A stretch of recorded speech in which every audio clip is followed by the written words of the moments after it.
It is okay to be tired of change. It's okay to be tired of everything different. Okay to feel weary of resiliency and wholeness and learning and growth. And okay to yearn simply for rest. It's okay to be grouchy and unsatisfied in all the ordinary human ways of being that we are. Let this day be a reminder that you are loved. Let our time together soothe what may be restless in you. And may you be comforted in knowing that whatever you're feeling today and other days, that you're not alone. You are never alone. Come, let us worship together.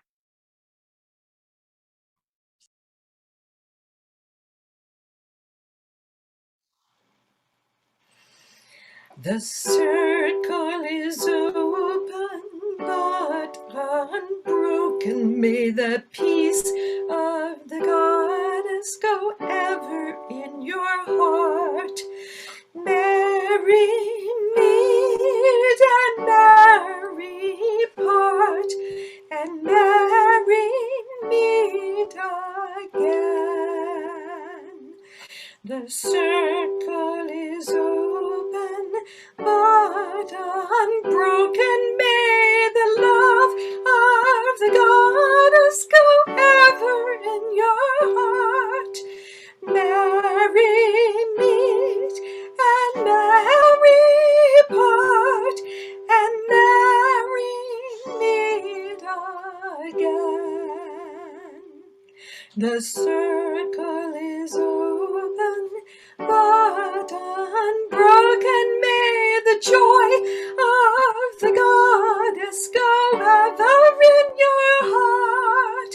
Merry meet and merry part, and merry meet again.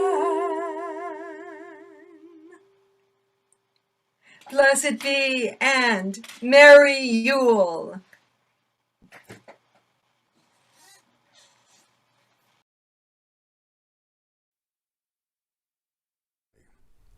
My name is Don Close, and I am today's worship associate. If this is your first time here, we're so glad you've come.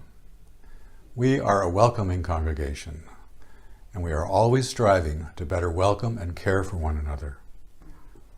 Whoever you are, we welcome you in the fullness of who you are. As we begin, we want to acknowledge that this church occupies land in Huichin, the unceded territory of the Chochenyo-speaking Ohlone people. We understand that we continue to benefit from the seizure and occupation of this land. We acknowledge and embrace our responsibility to take restorative action. We affirm that this is deeply felt and commit our congregation to be in right relationship with Indigenous communities, aligning in solidarity, supporting Indigenous projects, and caring properly for the land.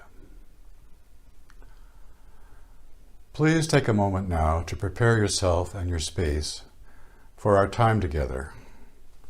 You might get a candle and a way to light it, so you can join in the chalice lighting at home.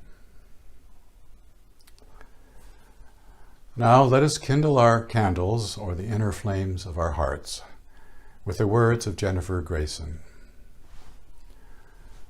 We light this chalice, symbol of our purpose, to bring more love and justice into the world. We light this chalice, knowing our congregation as a church dispersed across communities, not bound by walls, but connected through the web of life.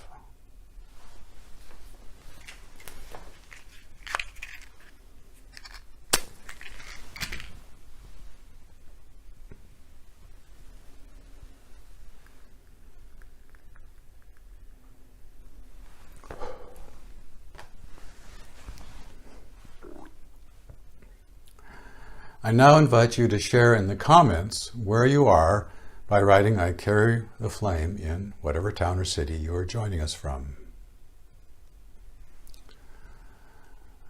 Now please join us in singing our opening song, When Our Heart is in a Holy Place.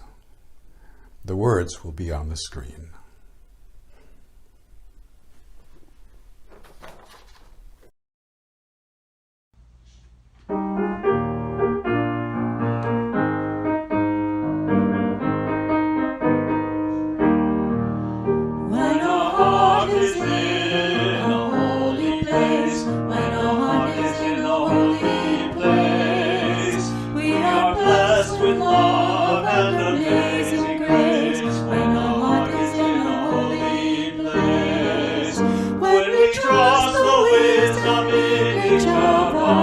Every color, every creed and pride, and we see our faces in each other's eyes. Then our heart is in a holy place. When our heart is in a holy place. When our heart is in a holy place. We are blessed with love and amazing grace. When our heart is in a holy place. When we tell our story from deep inside, and we listen with a loving mind, and we hear our voices in each other's words, then our heart is in a holy place. When our heart is in a holy place. When our heart is in a holy place. We are blessed with love and amazing grace. When our heart is in a holy place. When we share the silence of secret space, and the God of our stirs within, and we feel the power of each other's faith, then our heart is in a holy place. When our heart is in a holy place. When our heart is in a holy place. We are blessed with love and amazing grace.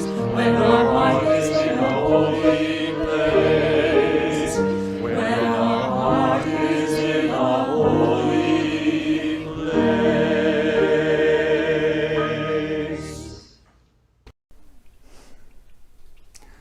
Please join with me in saying our covenant.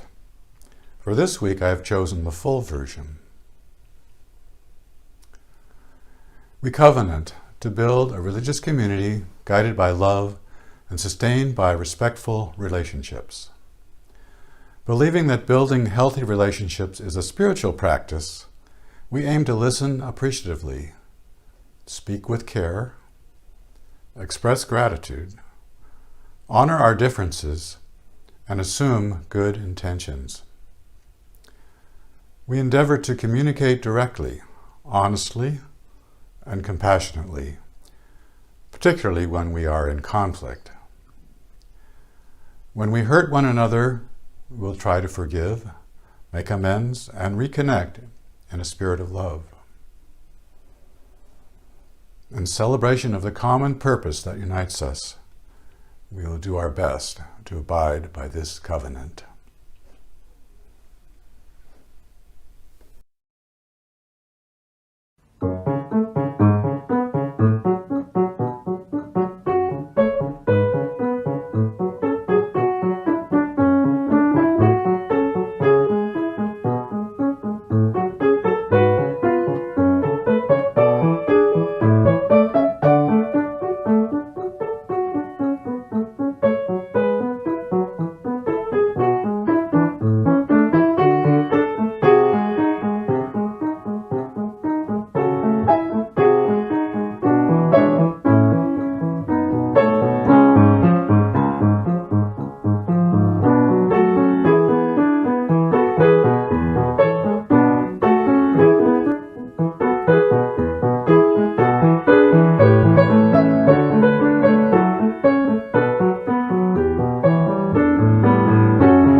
This is a time for all ages. I'm the Reverend Catherine Boyle, and my pronouns are she, hers, hers. One thing I learned during the pandemic was using my imagination. I can't be with my friends and play right now and be safe, but by using my imagination, I can meditate on them and be with them in spirit while having fun. So at this moment, we're going to use our imaginations to travel to a magical place.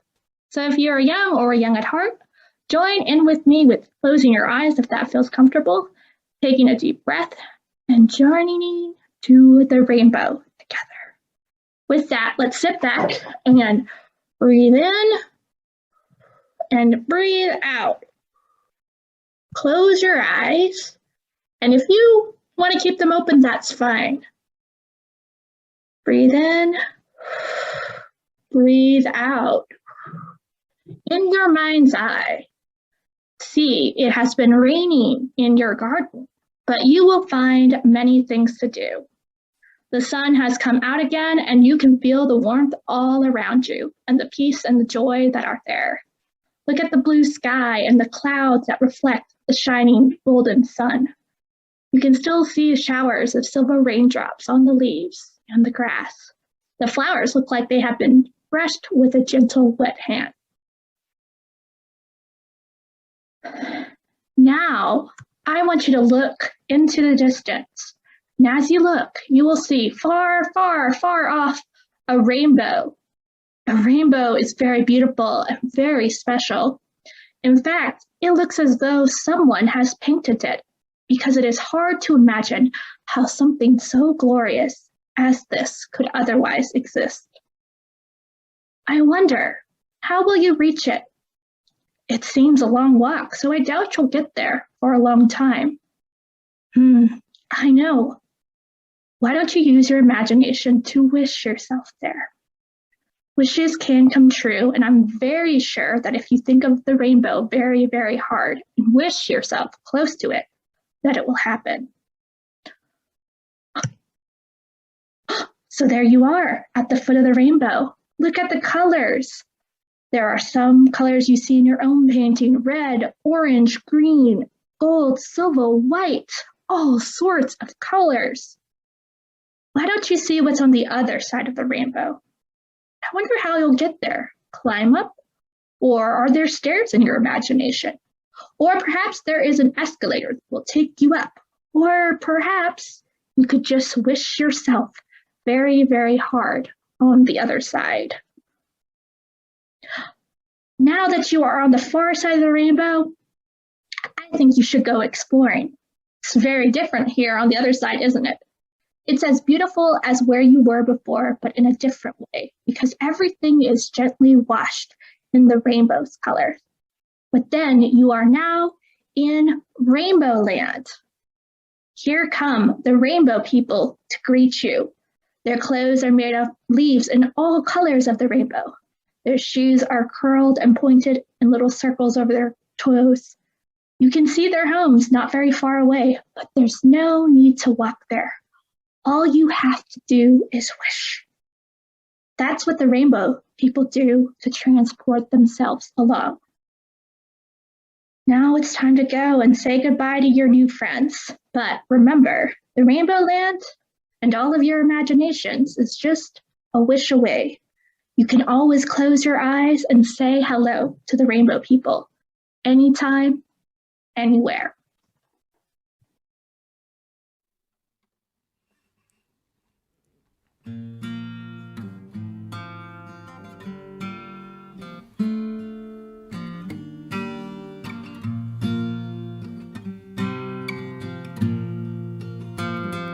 We're all living neath the great Big Dipper. We're all washed by the very same rain. We're all swimming in the stream together, some in power and some in pain. We can worship this ground we walk on, cherishing the beings that we live beside. Loving spirits will live forever. We're all swimming to the other side. I am alone, I am searching, hungering for answers in my time. I am balanced at the brink of wisdom. I'm impatient to receive a sign. I move forward with my senses open. Imperfection can be my crime. In humility I will listen. We're all swimming to the other side. We're all living neath a great big dipper. We're all washed by the very same rain. We're all swimming through the stream together, some in power, some in pain. We can worship this ground we walk on, cherishing the beings that we live beside. Loving spirits will live forever. We're all swimming to the other side. On this journey through thoughts and feelings, binding tuition my head, my heart, I am gathering the tools together. I'm preparing to do my part. All of those who came before me band together to be my guide, loving lessons that I will follow. We're all swimming to the other side. We're all living neath a great big dipper. We're all washed by the very same rain. We're all swimming through the stream together, some in power and some in pain. We can worship this ground we walk on, cherishing the beings that we live beside. Loving spirits will live forever. We're all swimming to the other side. When we get there, we'll discover all of the gifts we've been given to share have been with us since life's beginning, and we never noticed they were there. We can balance on the brink of wisdom, never recognizing that we've arrived. Loving spirits will live together. We're all swimming to the other side. We're all living neath the great big dipper. We're all washed by the very same rain. We're all swimming in the stream together, some in power, some in pain. We can worship this ground we walk on, cherishing the beings that we live beside. Loving spirits will live forever. We're all swimming to the other side. Loving spirits will live forever. We're all swimming to the other side.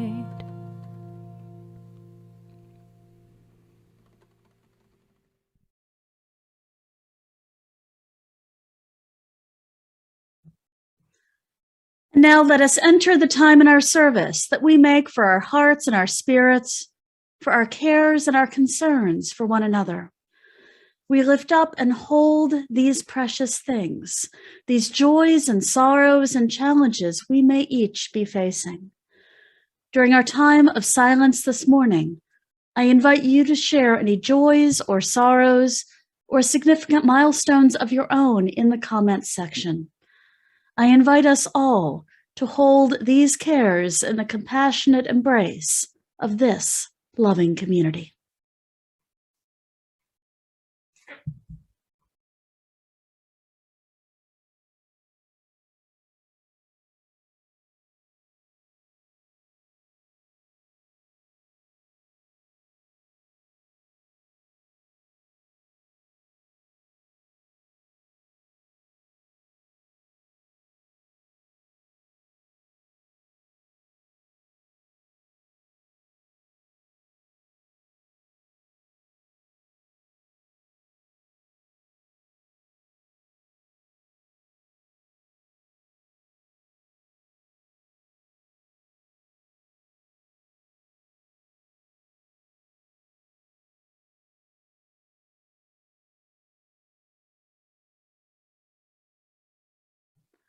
Let us join now in the spirit of meditation for this reading by Tess Baumberger. Of course, there are people behaving badly during this pandemic, using it as an excuse to practice prejudice, to hoard, to blame, using it to divide and weaken us, cashing in on surface tensions for their own benefit. The daily news shows these heavy things. In nature, Surface tension gathers water molecules together so tightly that they form a sort of membrane across which light things can dance. Leaves, insects, the wavering sun. It's why rain falls in discrete drops and why babies can blow bubbles, and the rest of us too. Surface tension, in fact, makes life possible. It helps drops collect along subtle edges of pine needles or leaves to run down to water roots, then helps sap rise to nurture those same gatherers of sun and water. Here is another picture revealed by this pandemic. People. People are reaching out in kindness and concern to acquaintances, to neighbors, to strangers, creating aquifers, revealing watersheds running through the tiny capillaries of human hearts, of our minds, our homes, our streets, and our neighborhoods. Could the bitter things cause such large drops to form that we can scarcely hold them up until they can be absorbed, until we can use them to foster life? Let us open ourselves wide to gather them, so we may send them to the suffering, the grieving, the caregivers, and to all of the workers who were always essential. Let us send them across all these spurious divisions, because there is a deeper, humbler, more beautiful truth. We deeply need one another, now especially. We can pull together across distances to form a surface, to form surface tension, across which light things can dance and which can nurture life. Now let us join in singing that fabulous song of resilience, I Know I Can.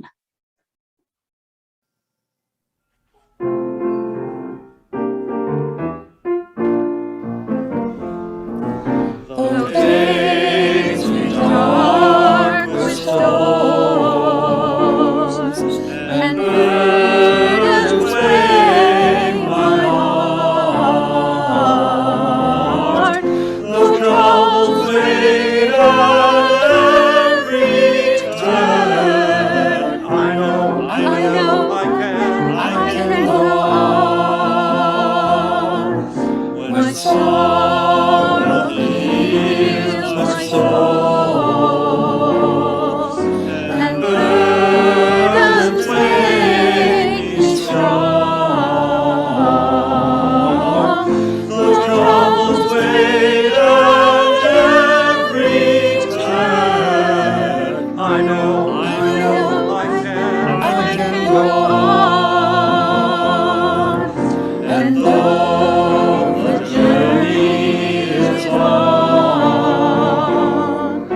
the destination is here. The troubles weigh down every turn, I know I can go on. My sister in my heart, my brother in my song, the troubles weigh down every turn, I know I can go on.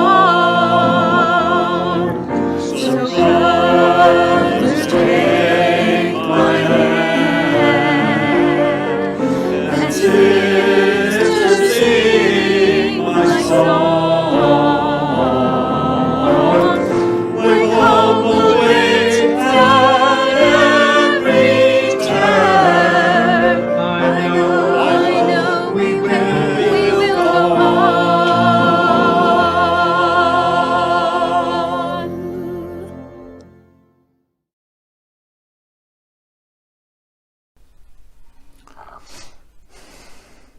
Our reading this morning is titled Portal by Emily Wright Magoon. Has this ever happened to you? You move from where you are to get something in the next room. Maybe you're looking for the TV remote or about to make a snack. You walk through the doorway and suddenly you have completely forgotten what you were looking for. Psychologists call this the doorway effect. Walking through open doors, crossing a threshold, resets the memory to make room for the creation of a new episode. We are currently passing through many doorways. We are facing a pandemic unseen in any of our lifetimes. We are deepening our reckoning of our country's history of slavery and colonization, of white supremacy, and the devaluing of black and brown lives. In your personal life, you may also be moving across a threshold. The death of a loved one, the loss of a job, a diagnosis, a searching question. The key concept in the doorway effect is to make room. As we move over the threshold, that resets, jars us, making space to leave behind our outworn ideas and practices and birth something new. But that possibility is only available to us if we are open to it. Change is something that happens to us, but transition and transformation, those are internal and relational. Unless we make room for something new, unless we allow ourselves to be reoriented, no real change happens. We just find the remote and go back to our show. To cross that threshold, ready for transformation, what in us, in our lives, in our relationships, in our world, needs to shift?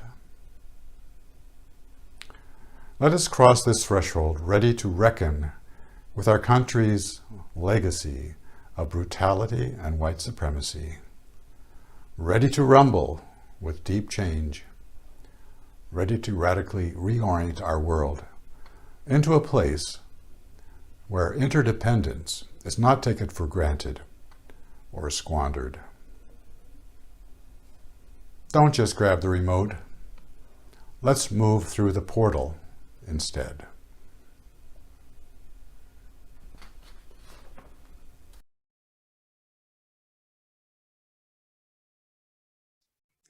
It's no secret that I like games, and board games in particular. There are actually a lot of different kinds of board games, ones with boards and ones without, that might have tiles or cards or other sorts of pieces that build the game space and create the gameplay. And some, well, many actually, have a variety of those types of pieces. Then there are competitive ones where players are working against each other, trying to win the game.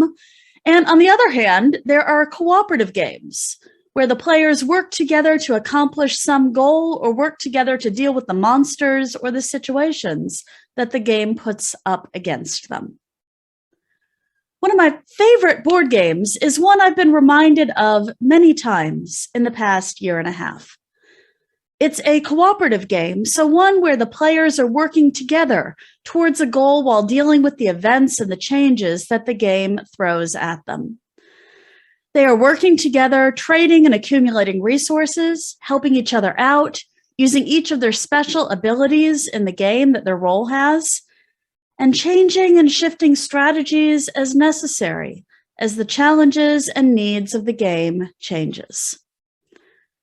Now, this game, if you're wondering, is the game of Pandemic, where the players are working to cure the world of diseases that are running around, spreading to different cities, having outbreaks, and filling the world with these little multicolored plastic disease cubes all over the board.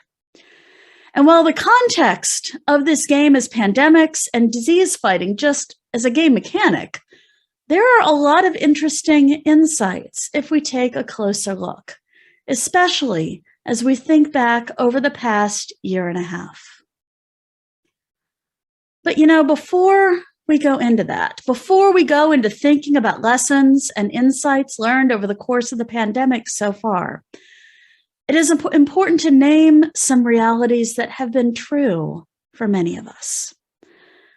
I don't think there's a single one of us who would not say the past year and a half have been difficult and challenging and stressful in many different ways. This has been a difficult time in our world and in our lives. It's been a stressful experience, and to name it for what it has been a traumatic experience. And actually, not just one traumatic experience, but many ones building up and hitting us over and over time. Now, this means a lot. It means a lot in how we go through our days and through each moment, and how our bodies and our brains go through them too. And the fact that this has been a long, stretched out thing, frankly, still without comforting, sure endings in sight, that makes it difficult too. Let's talk for a minute about what's happening inside each of us that I'm talking about when I'm talking about stress and trauma. Back into deep human history, when we had to worry about things running around and trying to kill us because we are rather, squishy and tasty as human beings, we had to be ready to react to that threat, literally, in order to survive. So we developed some rather useful means to do that in our bodies and our brains. Our brains and our adrenal glands are connected in an intricate feedback loop. And when the brain senses some sort of danger or a threat, it tells the adrenal gland, who then releases some useful chemicals to help us marshal our resources to deal with that threat. It releases things like cortisol and the ever important adrenaline, as well as others. Now, these are incredibly useful if you're being chased, by a bear, but our bodies, minds especially, often have trouble distinguishing between bear threat and news about bear threat, we'll call it. Stress is stress, and perceived threats are perceived threats. And our bodies respond in kind to that stress and those threats, be it physical stress, emotional, psychological, existential, infectious, or environmental.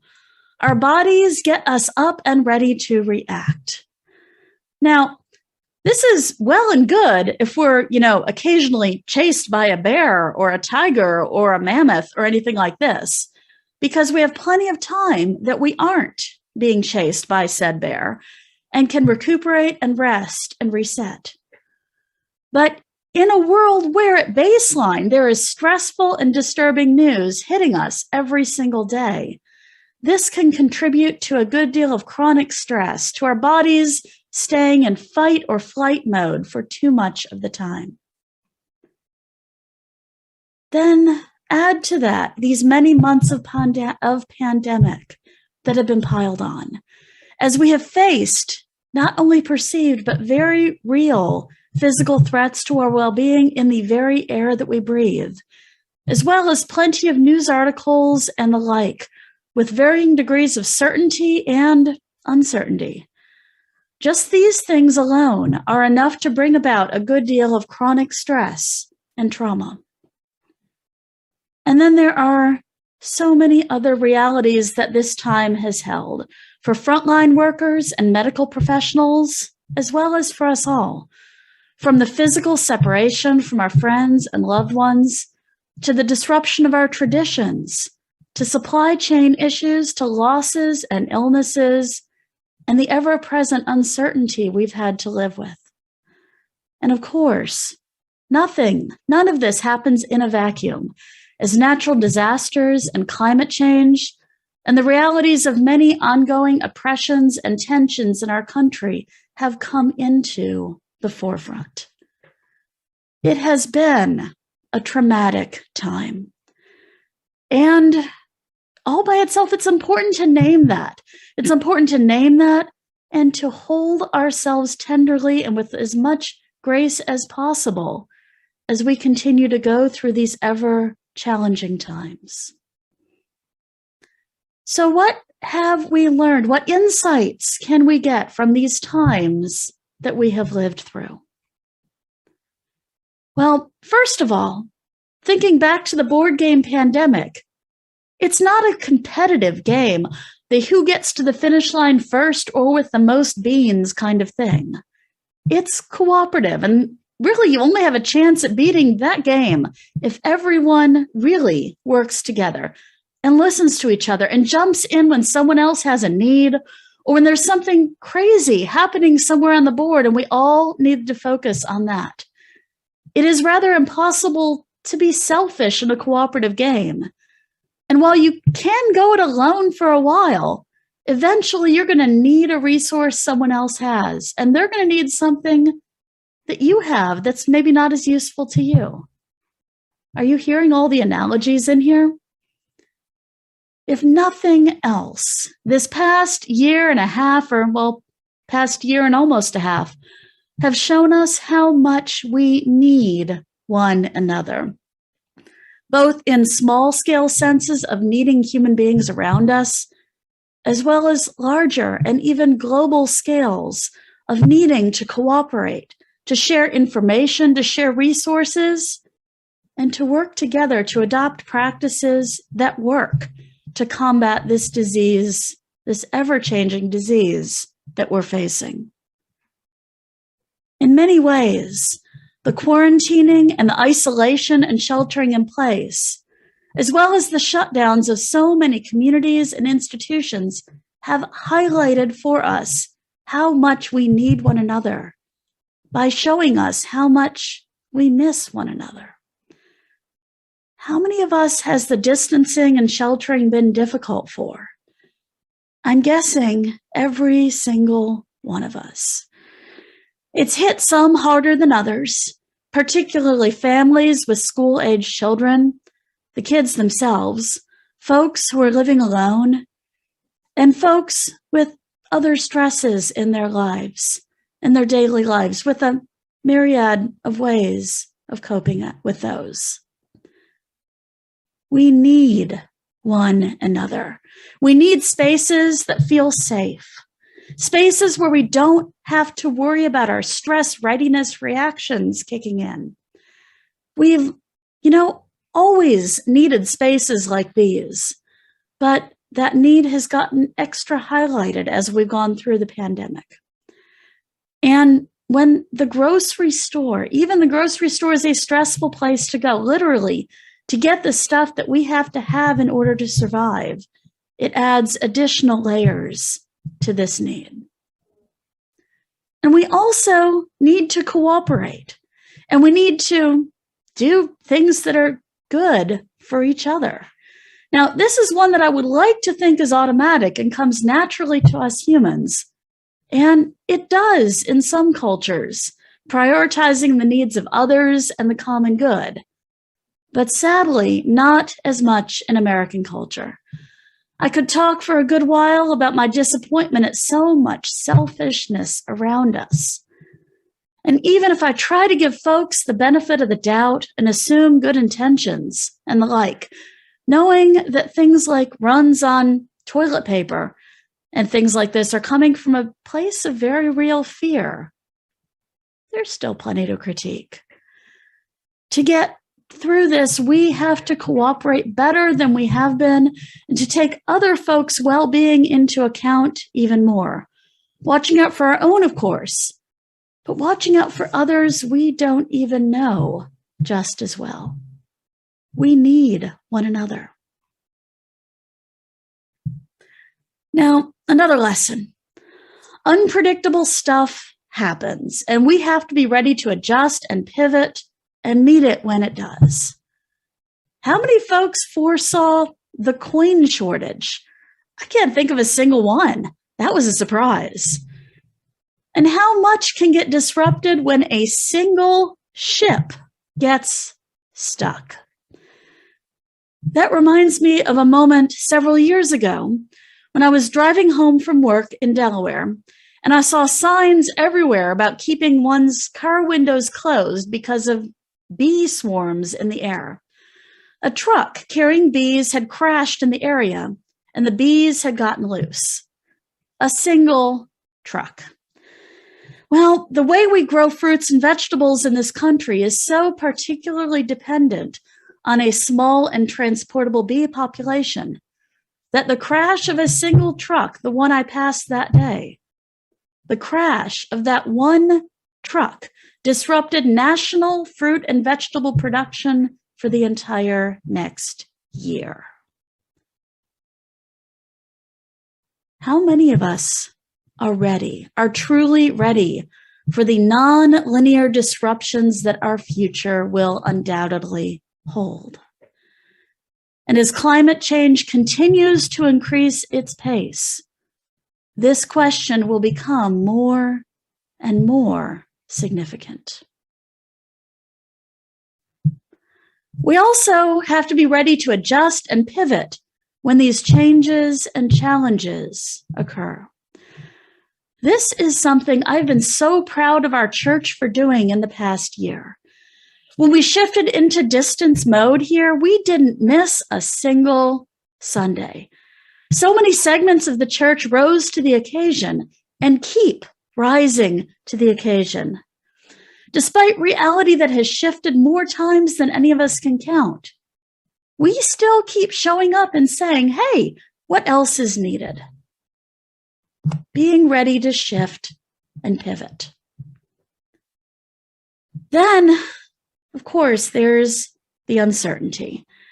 Being comfortable with uncertainty, or at least being borderline okay with uncertainty. How we cope with feelings of uncertainty is both a spiritual practice and a spiritual reality. It's one that can challenge us to our core and lead us on a lifelong journey in relationship to it.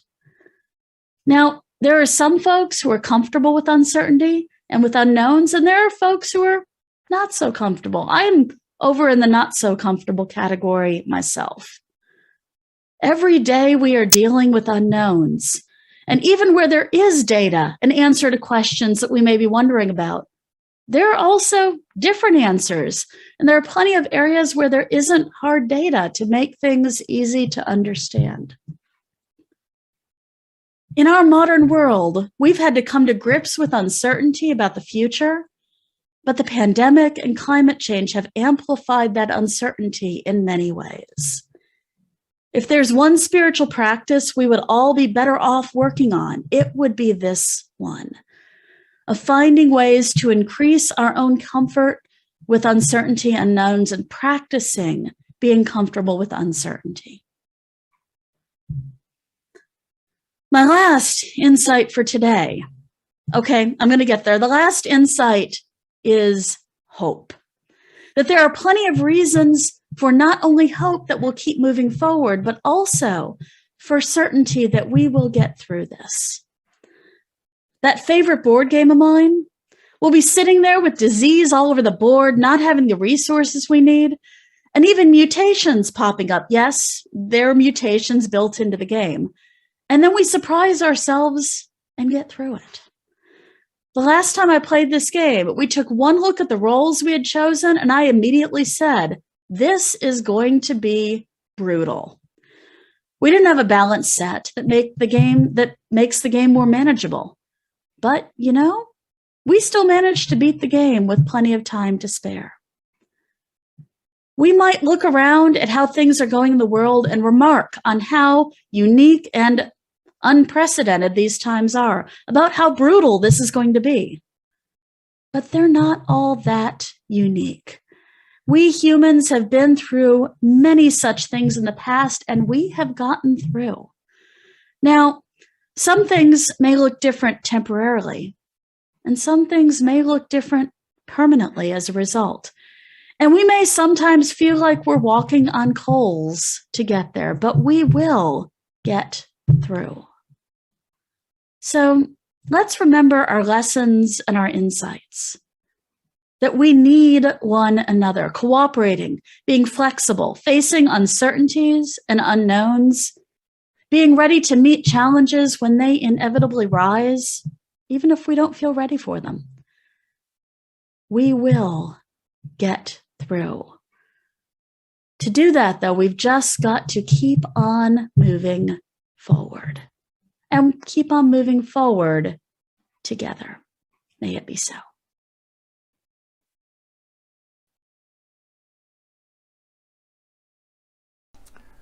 As we commit together to making this a loving community, we take time to remember that UUCB needs our gifts and support. We invite you now to make an offering. Each week, half our offerings are shared with a good neighbor organization who needs our financial support. And we hope that you will continue to practice generosity with them during these difficult times. This month, our good neighbor is the Diablo Valley College START program. The DVC START program is a foster youth success initiative. It's designed to increase access, retention, and graduation rates for current or former foster youth at DVC. It provides a warm and welcoming environment, creates a support network, and empowers foster youth students to make progress towards self-sufficiency, professional success, and community leadership. Offerings of any value are received with gratitude. Details on how to give electronically will appear on your screen as our offertory begins.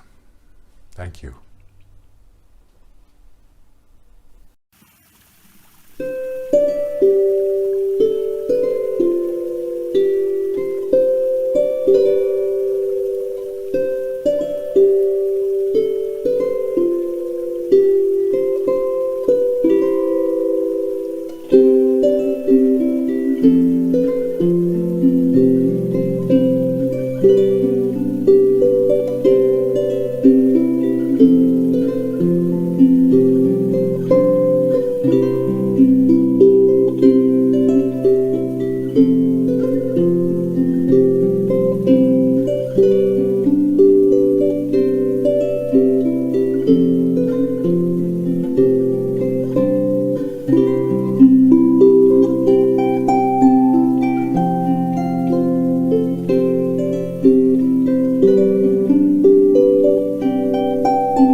Please join me in dedicating our offering.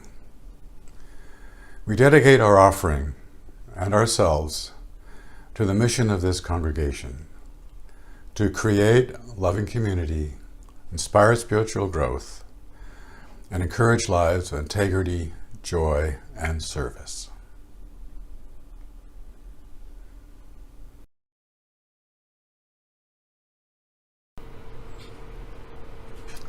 It's been good being together today, even virtually.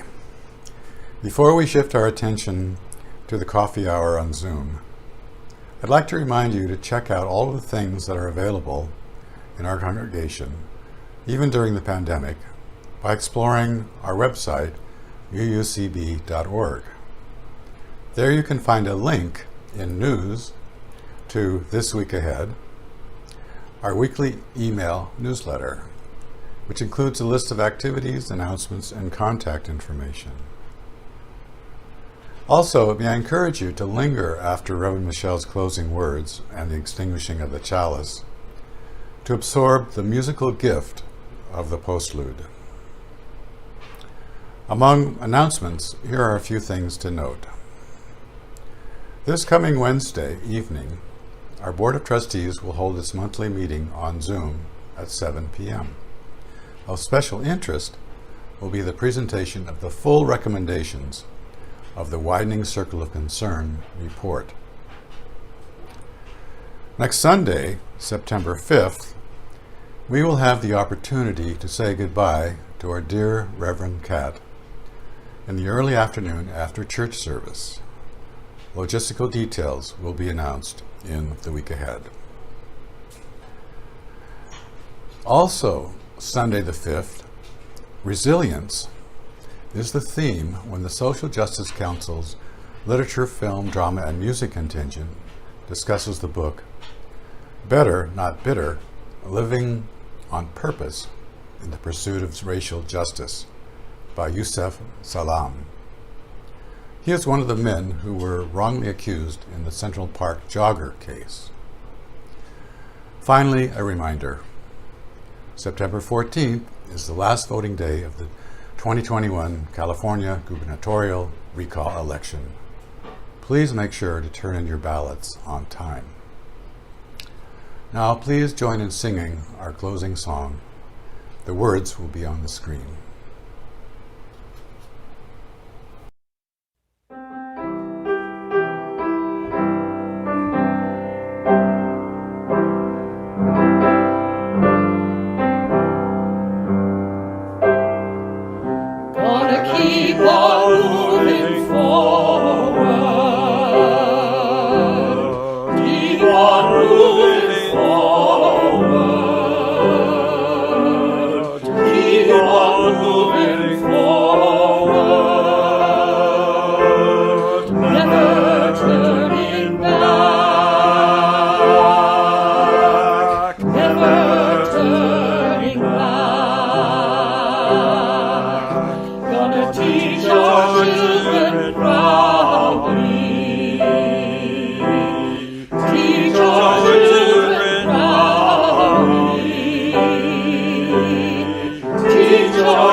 We now leave this time of our gathered community, our virtually gathered community, but we don't leave our connection, our concerns, our care for each other, our service to each other, to the world, and to our faith continues.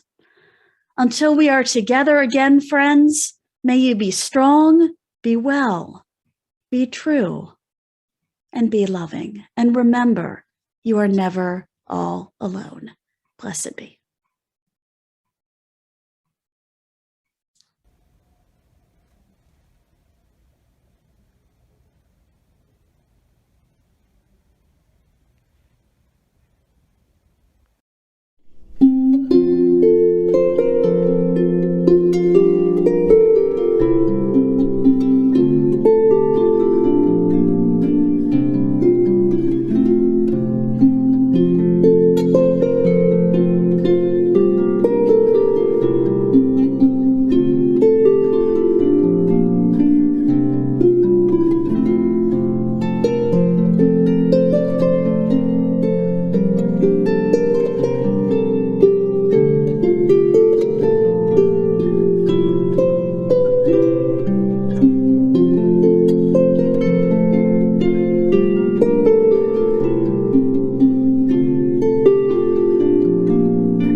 Each step wakes up